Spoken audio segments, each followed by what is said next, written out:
हम लोगों की हालत इतनी बदतर हो गई है कि हम 2 वक़्त का खुद के लिए खाने के लिए ये समझिए बड़े कष्ट से 2 वक़्त का खाना जुटा पा रहे हैं। पहली बात तो आपकी जो डिजिटल प्रक्रिया है, टोकन, कंप्यूटराइज़्ड, उसी में किसान पहले तो उलझ गया, उसके पल्ले नहीं पड़ रही।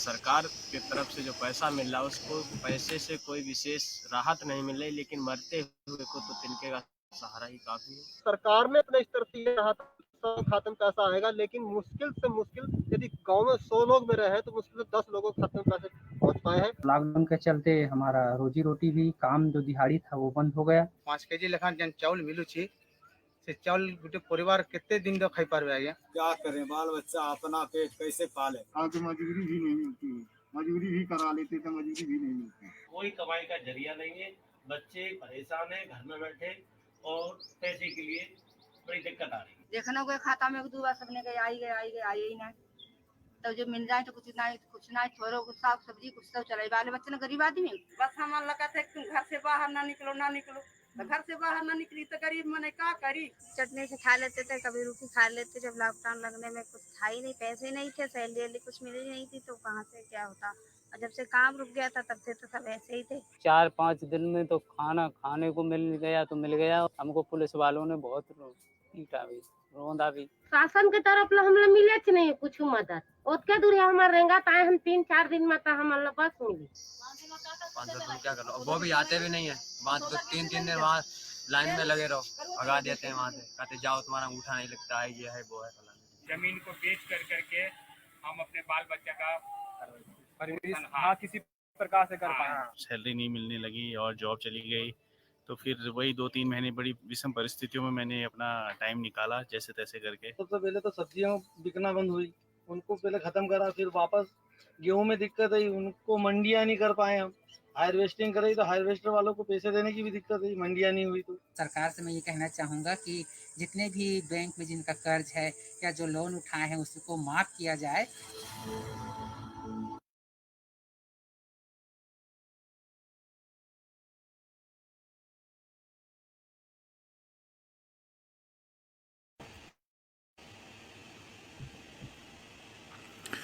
नमस्कार दोस्तों, मेरा नाम है नीलेश मिश्रा।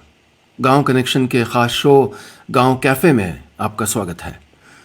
गांव कैफ़े एक कोशिश है कि किसी चौपाल की तरह हम मिलें, अक्सर मिलें और गांव की बातों पर चर्चा करें, गांव के मुद्दों की बात करें, ताकि गांव की बातें शहर में हों और गांव के मुद्दे सत्ता के गलियारों, शहर के चौराहों, सब जगह पहुंच पाएँ, गांव की इज्जत बढ़े। और गांव की इज्जत बढ़े इसके लिए बहुत ज़रूरी है कि गांव की आवाज़ सशक्त तरीके से उठाई जाए। इसके लिए हमने एक छोटा सा प्रयास किया है। हमने एक नया रूरल इनसाइट्स पोर्टल बनाया है।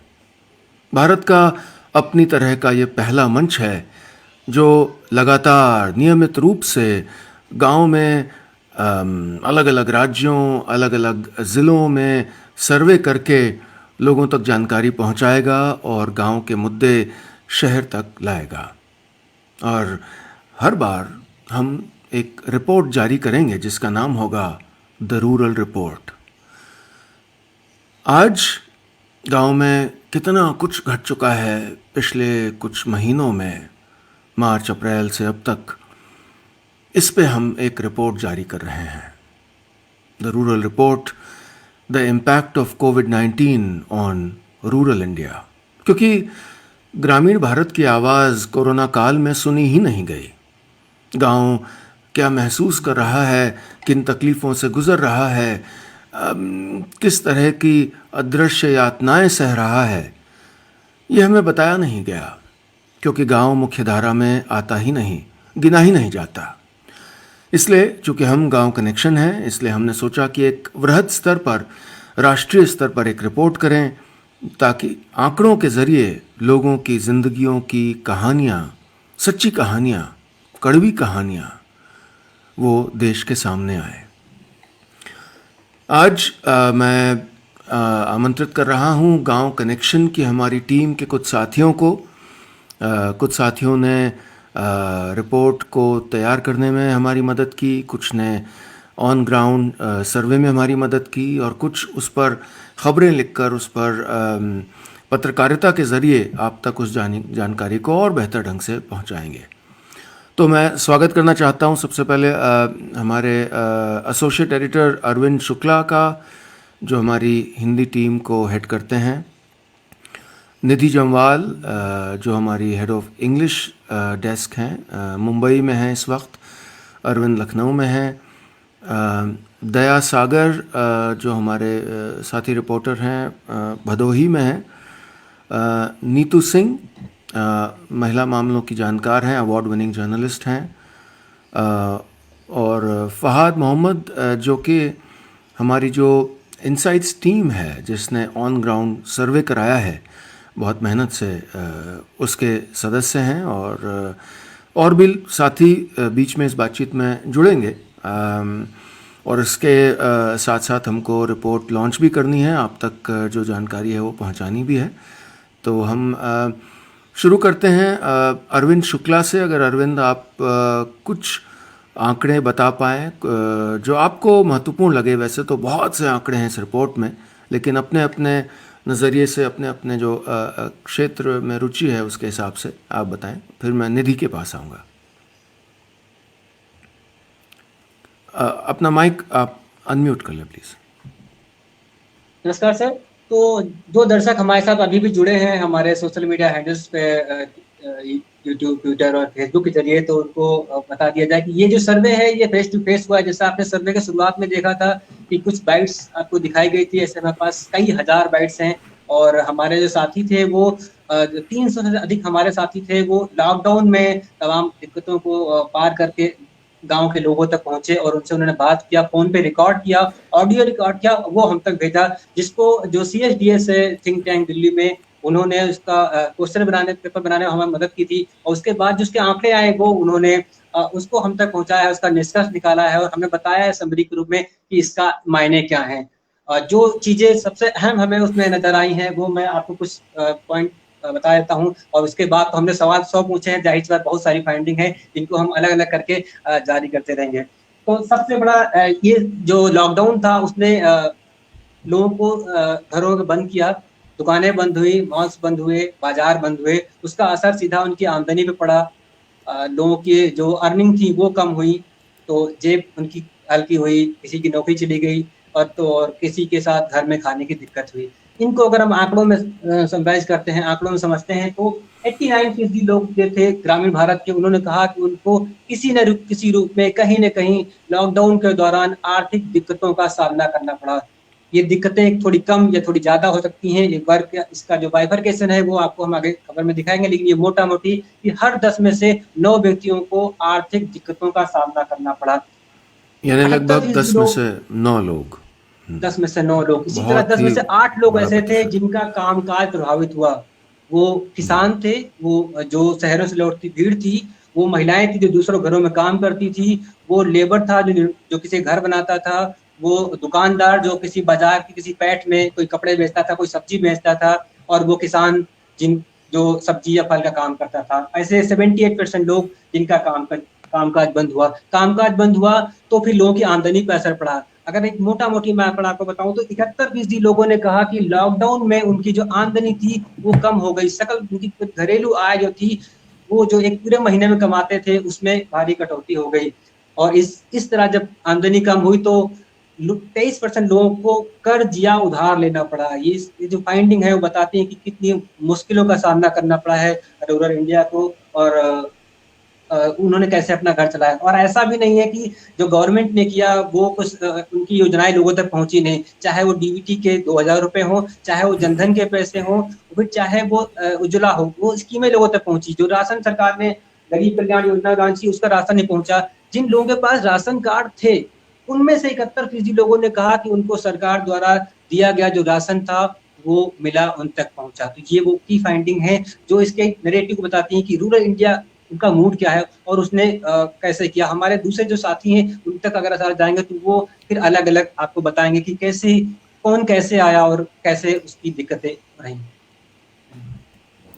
जी कुछ बेसिक आंकड़े बता दूं इस सर्वे के बारे में। हमारा जो सर्वे है जैसा अरविंद ने बताया ये फेस टू फेस सर्वे था। ये बहुत महत्वपूर्ण, छोटा तथ्य है पर बहुत महत्वपूर्ण है, क्योंकि इससे इसकी विश्वसनीयता स्थापित हुई। हमारी जो टीम है, हमारे बेहतरीन साथी हैं देश भर के लगभग 28 राज्यों में, लेकिन चूँकि लॉकडाउन के बाद रेड जोन बढ़ते जा रहे थे, कंटेनमेंट की स्थिति बढ़ती जा रही थी, तो हम सिर्फ 23 राज्यों में ये सर्वे कर पाए, 179 ज़िलों में, और हमारा जो सैंपल साइज़ था वो था 25,300। ये अपने आप में बहुत विशाल सर्वे माना जाता है, इस तरह का सैंपल साइज़। और इसको जो हमारे पार्टनर्स थे इस सर्वे में, जिन्होंने सर्वे डिज़ाइन किया और डेटा को एनालाइज़ किया, the centre for the study of developing societies Delhi में, और उनकी जो लोक नीति करके डिपार्टमेंट है, उन्होंने एक सैम्पलिंग की। उन्होंने हर राज्य को बताया कि भारत की जनसंख्या के अनुपात में इस राज्य में इतने लोग होंगे। सर्वे इसी तरह से किए जाते हैं, रैंडमली आप जाकर किसी से बात नहीं करते हैं। सपोज़ उत्तर प्रदेश में भारत की जनसंख्या का इतना हिस्सा है, तो वहाँ पर बताया जाएगा कि आप यहाँ पर इन 25,000 में से इतने लोगों से बात करेंगे, और कई बार उन क्षेत्रों को भी बताया जाता है जहाँ पर आप बात करेंगे। साइंटिफिक सर्वे था। लेकिन इस सर्वे को करने में कोरोना काल में, सोशल डिस्टेंसिंग के काल में बहुत सारी मुश्किलें आई होंगी। मैं आमंत्रित करना चाहता हूँ, मेरे दो साथी हैं, अश्विनी द्विवेदी ने ज्वाइन किया है हमें, और मोहम्मद फहाद,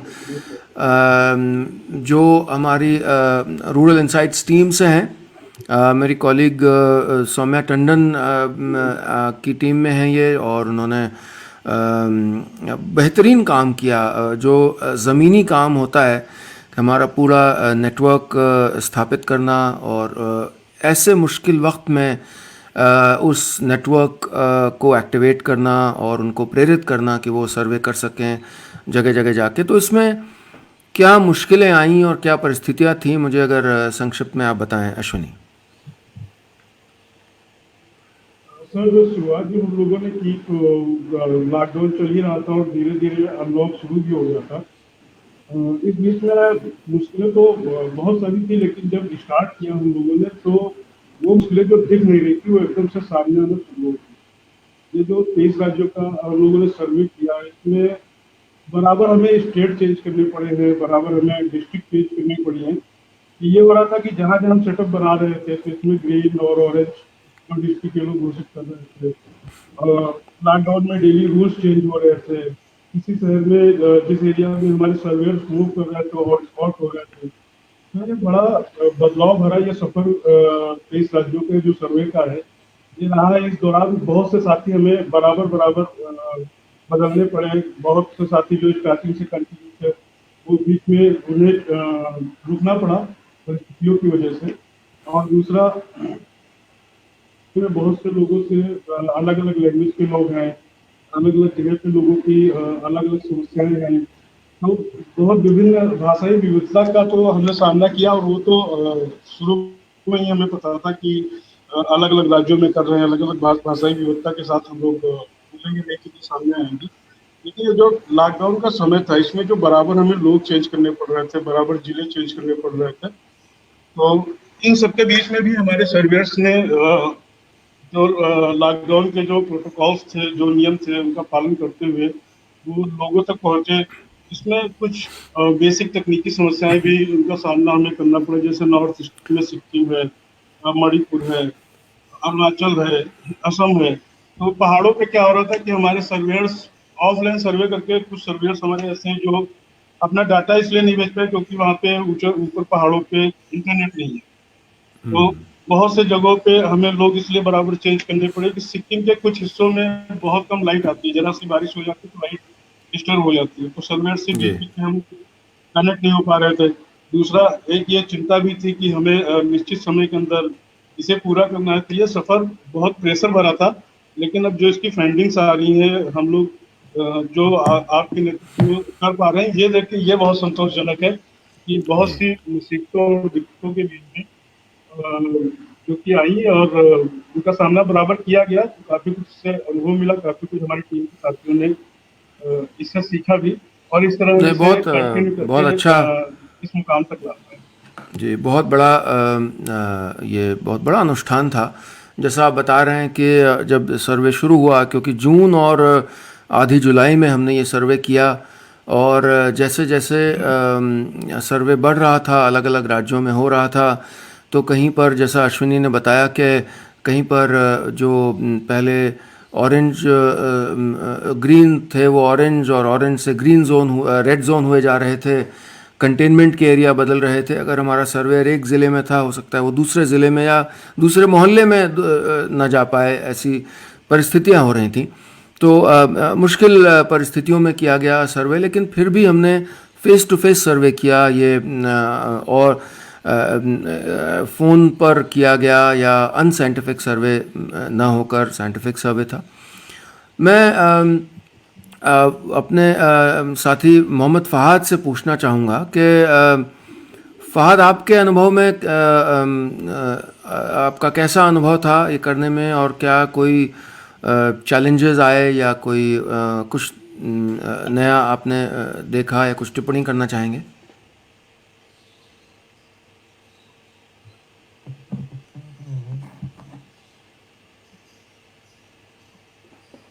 फ़हाद, आप म्यूट पे हैं, अपने आप को अनम्यूट कर लें।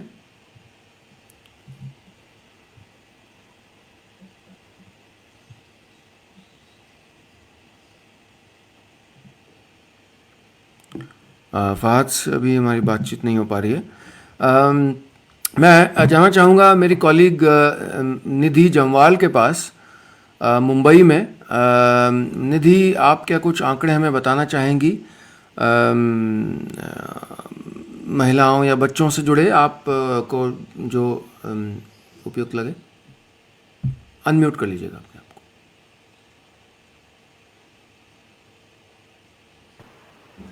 हाँ ज़रूर। आई थिंक एक दो चीज़ें मैं जो मुझे रखनी चाहूँगी। मैं एक तो बहुत इम्पॉर्टेंट हमने जो इस सर्वे में किया है वो किया है कि जनरली नॉर्थ ईस्ट का सर्वेज में उतना रिप्रेजेंटेशन नहीं होता है। हम लोगों ने जो है north eastern states, at least Arunachal, Assam, Tripura, Manipur, ये 4 स्टेट्स जो है हमने इनको कवर किया है अपने सर्वे में।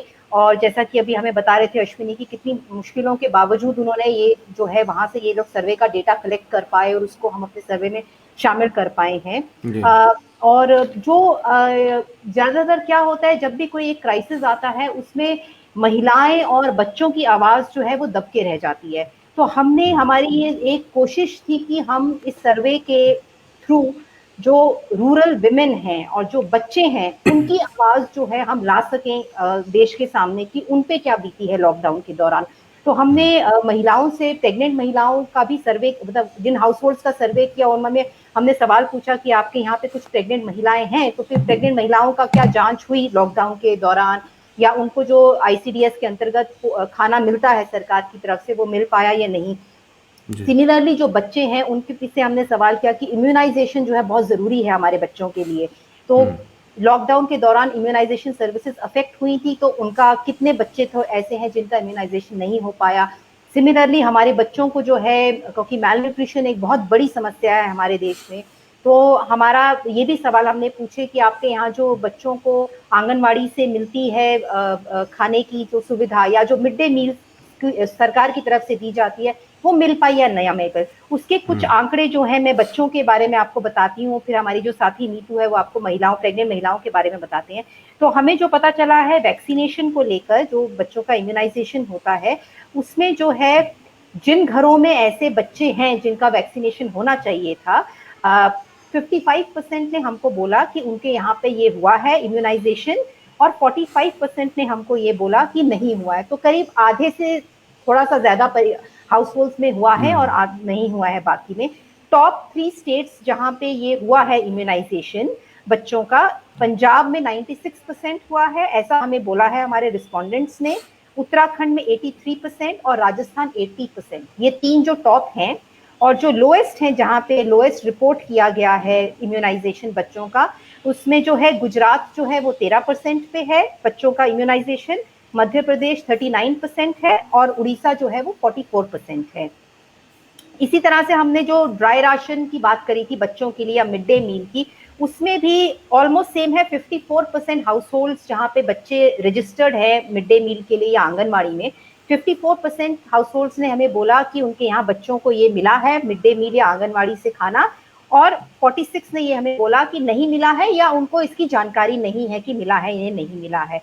और ड्राई राशन और मिड डे मील बच्चों के लिए भी टॉप स्टेट्स में उत्तराखंड है, जिसमें कि 90% जहाँ पे हमें हाउस होल्ड्स ने बोला कि बच्चों को ये राशन और मिड डे मील मिला है। जम्मू कश्मीर और लद्दाख की यूनियन टेरिटरीज हैं जहाँ 89% रिस्पोंडेंट्स ने बोला है, और छत्तीसगढ़ में 86% रिस्पोंडेंट्स ने बोला है कि बच्चों को ड्राई राशन या मिड डे मील मिला है। और इसमें जो लोएस्ट स्टेट्स हैं उसमें है गुजरात, जहाँ पे सिर्फ 25% ऐसे बच्चों को मिला है, बिहार में 32% और यूपी में 38%। तो मोटा मोटी जो है बच्चों को लेकर जो हमारे हेल्थ की सर्वे की मेन फाइंडिंग्स हैं वो ये हैं। जो आपने कहा इम्यूनाइजेशन के बारे में, इसको थोड़ा हमें अपने दर्शकों को जल्दी से एक्सप्लेन भी करना चाहिए कि सिर्फ एक आंकड़ा नहीं है। इम्यूनाइजेशन ना हो पाने का कितना लॉन्ग टर्म इफेक्ट है, उसके बारे में थोड़ा बताइए। जैसे जब भी एक तो होता है कि जब माँ जो है वो प्रेग्नेंट होती है, एक कॉन्सेप्ट हमारे यहाँ पे है 1000 डेज, जो अभी WHO का है, UN भी उस पर बहुत बात कर रहा है कि शुरू के 1000 दिन जो हैं किसी भी जीवन के, वो बहुत इंपॉर्टेंट होते हैं। और वो शुरू होते हैं जब बच्चा कंसीव होता है, पैदा होने के बाद नहीं, कंसीव होने से लेकर। तो वो जो 1000 डेज बहुत इंपॉर्टेंट है, वो डिसाइड करते हैं कि ये बच्चे का आने वाला जो जिंदगी है वो कैसी रहेगी, उसका ग्रोथ कितना होगा, कैसा ब्रेन डेवलप होगा, काफी हद तक। तो इसीलिए बहुत जोर है, और ये बहुत गर्व की बात भी है हमारे लिए कि विश्व का जो सबसे बड़ा प्रोग्राम है, जो ICDS प्रोग्राम हम बोलते हैं, जहाँ पे बच्चों को और गर्भवती महिलाओं को कवर किया जाता है, उसका हमारा सबसे बड़ा वर्ल्ड का प्रोग्राम है, जहाँ हम इस पे स्ट्रेस देते हैं खाने को देने का। इम्यूनाइजेशन भी उसका एक बहुत बड़ा पार्ट है, क्योंकि ये इम्यूनाइजेशन जो है ये बच्चों को काफी बीमारियों से बचाता है। जैसे वो बच्चा पैदा होगा, चाहे वो आप उसको हेपेटाइटिस B का टीका दे रहे हैं या आप MMR का दे रहे हैं, हमने काफी बीमारियां जो हैं जिनको कि अभी मिटा दिया है, क्योंकि उसका हमने इम्यूनाइज, अभी हमारे पोलियो के लिए चल रहा है कि हम उसको भी मिटा सके। तो ये जो है, अगर एक भी बच्चा छूट जाता है तो उससे जो है बाकी लोगों के लिए, बाकी बच्चों के लिए रिस्क बहुत बढ़ जाता है। इसीलिए हम बोलते हैं एक भी बच्चा छूटना नहीं चाहिए जी। इसलिए ये आंकड़ा बहुत महत्वपूर्ण है, जो देख रहे हैं उनको समझना होगा कि जो इम्यूनाइजेशन का आंकड़ा है बहुत बहुत महत्वपूर्ण है, जो लॉकडाउन के कारण या किन्हीं और जो मुश्किलों में थे वो उसके कारण नहीं हो पाया। नीतू सिंह मेरे साथ हैं, वो हमें बताएंगी महिलाओं के बारे में कुछ आंकड़े।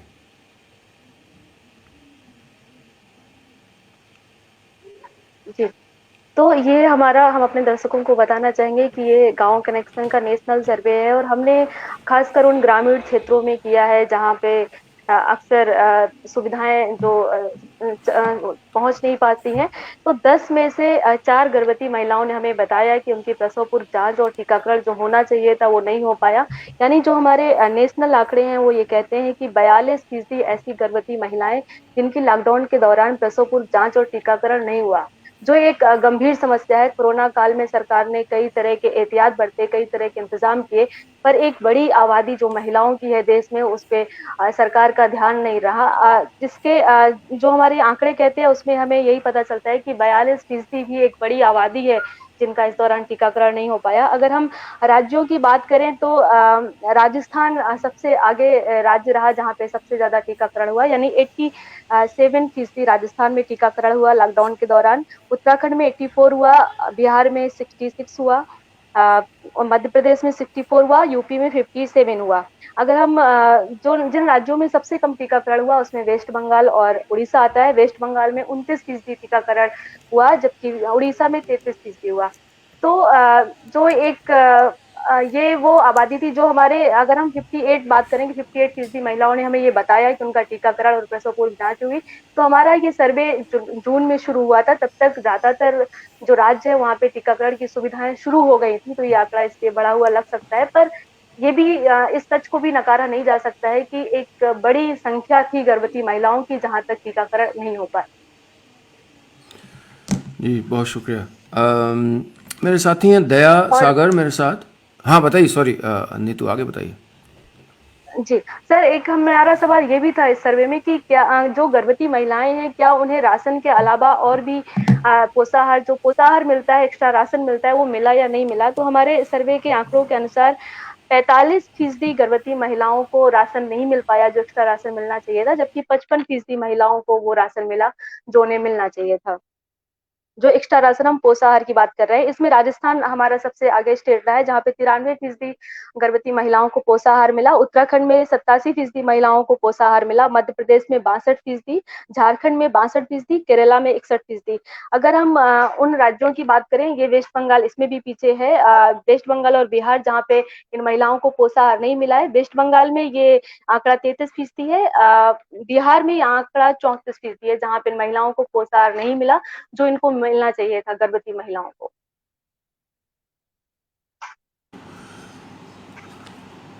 मैं आमंत्रित करना चाहूँगा अपने साथी दया सागर को।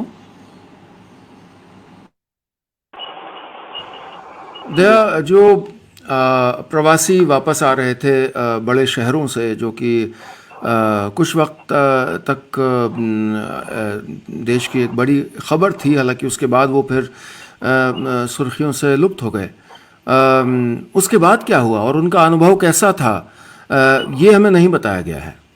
इसके बारे में कुछ रिपोर्ट कह रही है? हाँ जी, हमारा जो रिपोर्ट है मतलब उसमें पूछा गया, मतलब प्रवासी मजदूर भी जो कम से कम मतलब 25,000 रेस्पोंडेंट में थे, 1,000 रेस्पोंडेंट ऐसे थे जो प्रवासी मजदूर थे। तो उनसे हमने पूछा गया कि कैसे वो आए थे, या उनको जो सरकार भी बोल रही थी कि हम उनको ट्रेन की सुविधा या बस की सुविधा उपलब्ध करा रहे हैं, तो क्या उनको मिला था? तो लगभग 23% लोगों ने कहा कि वे तो पैदल आए हैं, उनको कोई सुविधा नहीं है। जबकि उसके अलावा जो प्रवासी वापस आए थे उनमें से 23% ने कहा। हाँ, उनमें से 23% ने कहा कि उनको पैदल आना पड़ा, उनको कोई सरकारी या ट्रेन या जो रेलवे की सुविधा या बस की सुविधा जो सरकार कर रही थी, उनकी संख्या मतलब 10% से भी कम थी।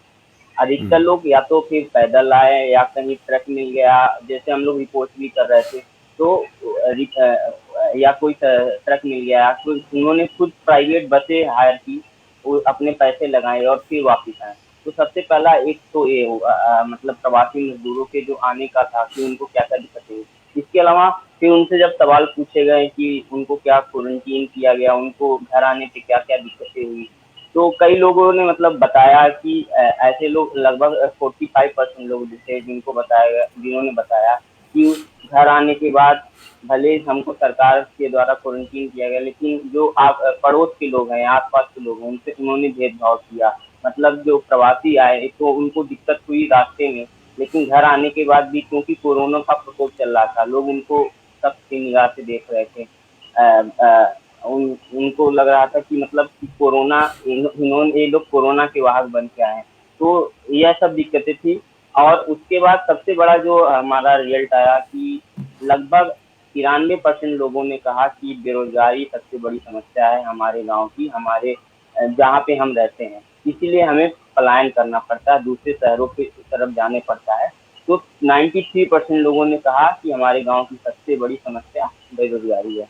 और फिर अभी जो हमने पूछा कि अब क्या करेंगे, आप घर आ गए हैं, तो आपको क्या अभी आपका उपाय आगे क्या है? हालांकि जब वो आ रहे थे तो हम लोग रिपोर्टिंग कर रहे थे, तो अधिकतर लोग कह रहे थे कि अब हम वापस नहीं जाएंगे, बहुत मजबूरी होगा। लेकिन जब हमने सर्वे किया तो आधे से अधिक लोगों ने, 56% लोगों ने कहा कि हमारे पास कोई चारा नहीं है, हम यहाँ पे भी 2 महीने अब रह चुके हैं लगभग, लेकिन मनरेगा के अलावा कोई हमको रोजगार मिल नहीं रहा। हम 56% लोगों ने कहा कि हमको वापस जाना पड़ेगा, भले उस शहर से जिस शहर से हम लोग वापस आए थे वहाँ न जाएं, क्योंकि वहाँ पे बहुत दिक्कत हुई, लेकिन दूसरे शहर जाएंगे, लेकिन हमको वापस जाना होगा। तो ये कुछ मोटी मोटा प्रवासी मजदूरों की फाइंडिंग सही हमारे पास। बहुत धन्यवाद। मैं अब इसको आखिरी एक और फाइंडिंग्स का जो सेट है जो महत्वपूर्ण है अपने आप में, उसके लिए अरविंद शुक्ला और निधि जमवाल को दोबारा बुलाना चाहूँगा। जो परसेप्शन था इस सब के बावजूद या इस सब के साथ, क्या परसेप्शन था नागरिकों का सरकारों को लेकर, केंद्र सरकार को लेकर, राज्य सरकारों को लेकर, निधि आप बताएंगी? कुछ निधि के साथ दिक्कत आ रही है ऑडियो में। कोई बात नहीं, अरविंद आप बताएं। तो हाँ, जैसा कि लग रहा था जिस समय भीड़ शहरों से जब गांव की तरफ मुड़ी तो लग रहा था कि जो एक बहुत नाराजगी है बहुत सारे लोगों में, और जिस तरह पुलिस लोगों को परेशान कर रही थी, जिस तरह दिक्कतें आई अस्पताल में आई, और इस तरह मतलब जो तस्वीर सामने आ रही थी, उसमें क्षणिक जो तस्वीरें आ रही थी, उनसे लग रहा था कि लोगों में एक काफी सरकार को लेकर खासकर मतलब नाराजगी हो गई। लेकिन जो सर्वे है, जब ये सर्वे जो है मई महीने से लेकर के 16 जुलाई तक का किया गया है, उस दौरान जो 25,000 से ज्यादा लोग हुए, उनमें से तमाम दिक्कतों के बावजूद 74% जो ग्रामीण हैं, जो ग्रामीण नागरिक हैं, वो कहते हैं कि नरेंद्र मोदी सरकार का जो कामकाज है वो इस दौरान जो है संतोषजनक रहा है। वो उससे खुश है कि चलो संतुष्ट है वो कि जो उन्होंने कदम उठाए कोविड को लेकर के, कोरोना की लड़ाई में जो उनके स्टेप उठाए जा रहे हैं, चाहे वो गरीब परियोजना हो, चाहे क्वारंटाइन को लेकर के हो, या फिर माइग्रेंट को लेकर के हो, तो ये मतलब होता है लोगों को ये बारे हजम करने में लगे कि ये है। लेकिन सर्वे ऐसे ही बताते हैं, ऐसे होते हैं, और जो आम जनता कहे कि हम उन्हीं के सारे, हमारा उनकी बात है, और ऐसी बाइट है, तो जो वो कहते हैं वही बड़ी बात है। तो 74% ग्रामीणों ने कहा कि केंद्र सरकार, नरेंद्र मोदी सरकार, सीधे नरेंद्र मोदी जी का नाम लेकर उन्होंने ये बताया कि उनका जो काम था उससे वो संतुष्ट थे। और सिर्फ केंद्र ही नहीं, एक 78% वो लोग भी थे जो अपने राज्य सरकारों के द्वारा जो कामकाज था उससे भी वो खुश थे कि वो उन्होंने कुछ किया। नाराजगी रहेगी उनकी योजनाएं पहुंची वहां तक, तो उन्होंने ये जरूर कहा कि सारी जो चाहे वो पैसा हो, चाहे राशन हो, सब कुछ हमारा भला नहीं हो गया, लेकिन हाँ ठीक है, मुझे एक कहते हैं ना तिनके को सहारा, जैसा भी बाइट में सुना, तो वो एक रहा। और फिर लोगों का जो संतुष्टि वाला आंकड़ा है ये बताता है कि 74% लोग केंद्र सरकार से और 78% लोग राज्य सरकारों से के कामकाज से संतुष्ट हैं। ये आंकड़ा रोचक है, और ये बताता भी है कि हमेशा जैसे शहरी लोग अपनी दुनिया को अपने चश्मे से देखते हैं, ज़रूरी नहीं कि ग्रामीण नागरिक उस तरह से देखें। उनकी प्राथमिकताएं, उनका दुनिया को देखने का तरीका अलग हो सकता है, और उस में उन्होंने सरकारों के जो कदम थे कोरोना के वक्त में, उसका समर्थन किया है, उसके साथ संतोष जताया है, और लेकिन अपनी मुश्किलें भी साथ साथ गिनाई हैं। और शायद यही कॉम्प्लेक्सिटीज़ हैं जो इंडियन डेमोक्रेसी को, इंडियन जो फैब्रिक है, सोशल फैब्रिक है, उसको बनाती हैं।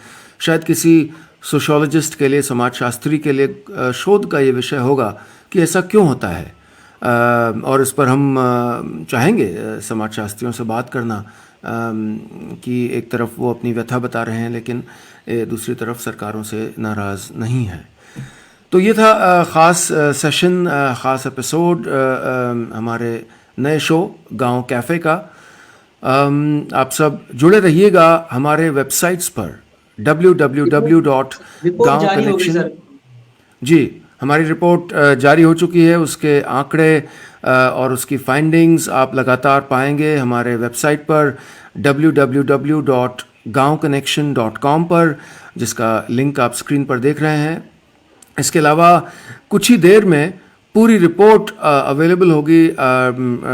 जो डाउनलोड करना चाहते हैं उनको हमारे वेबसाइट ruraldata.in पर, RURALDATA.in पर।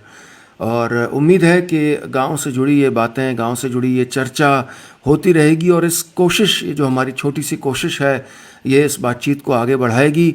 ऐसे बहुत से सर्वे हम करेंगे अनेक विषयों पर, क्योंकि गांव की बातें अलग अलग तरह से करना, गांव के मुद्दे अलग अलग तरह से उठाना, बस यही हमें आता है। और हमारे जो बहुत से साथी हैं, जो अभी कुछ जो जुड़े, अश्विनी द्विवेदी, फहाद मोहम्मद, दया सागर, अरविंद शुक्ला, नीतू सिंह, निधि जमवाल, आप सबका बहुत बहुत शुक्रिया। अंकिता तिवारी हमारी जो ऑनलाइन ग्रोथ को देखती हैं, उनका धन्यवाद। आप पर्दे के पीछे से आपका जो योगदान रहता है हमेशा, हर चीज़ में, बहुत शुक्रिया आपका। और अब हम रुख करते हैं अपने वेबसाइट का, और हमें भी थोड़ा मेहनत से लग जाना है, क्योंकि आप तक सारी फाइंडिंग्स एक एक करके हमें पहुंचानी है।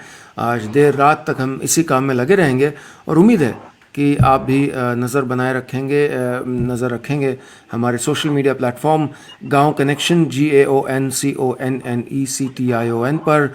अगर अंग्रेज़ी के आप पाठक हैं तो गांव कनेक्शन इंग्लिश, गांव कनेक्शन लगाकर उसमें देख लीजिए। और हमारा रूरल इंसाइट्स का जो हैंडल है जिस पे विशुद्ध आंकड़े आएंगे वो है रूरल इंसाइट्स GC। तो बहुत जल्द मिलते हैं इन सारे प्लेटफॉर्म्स पर, क्योंकि आपको और हमको बनाए रखना है अपना गांव कनेक्शन।